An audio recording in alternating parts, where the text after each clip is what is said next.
આજે આપણે કોઈ રેસીપી લઈને નથી આવ્યા. આજે આપણે જવાના છીએ બહાર. તે વાસણની દુકાને જવાના છીએ વાસણ જોવા માટે. સેલના વાસણો છે સારા સારા, તો જોવા માટે જઈશું આપણે. અહીંયા આપણે ઘરેથી નીકળી ગયા છીએ, રસ્તામાં પહોંચી ગયા છીએ. જો નિકોલ રહેતા હશો તો તમને ખબર હશે. આ છે સ્વામિનારાયણ વાળો રોડ છે. આપણે આવી ગયા છીએ હવે ઉત્તમનગર.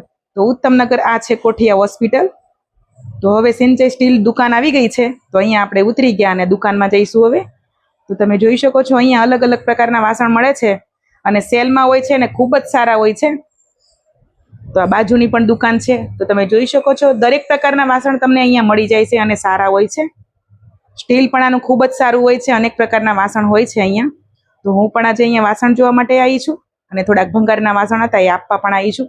તો કઢાઈનું સેલિંગ બહુ જ સારું છે અહીંયા. કઢાઈઓ અલગ અલગ પ્રકારની કઢાઈઓ છે અને પ્રાઇસ પણ સારી છે, બહુ મોંઘું નથી. તો જો આપણે આ બે વસ્તુ લીધી છે. પહેલા પણ આપણે ઘણી બધી વસ્તુ અહીંયાથી લઈ ગયા છીએ. તો હવે આપણે લઈ લીધી છે. રસ્તામાં આવી ગયા તો અહીંયા પકોડી જોવા મળી ગઈ, તો આપણે પકોડી ખાઈ લીધી. તો અહીંયા ભગવાનની હવેલી છે, કૃષ્ણ ભગવાનની, ત્યાં પણ આપણે દર્શન કરી લીધા છે અને આવી ગયા હવે આપણે ઘરે. તો આટલી વસ્તુ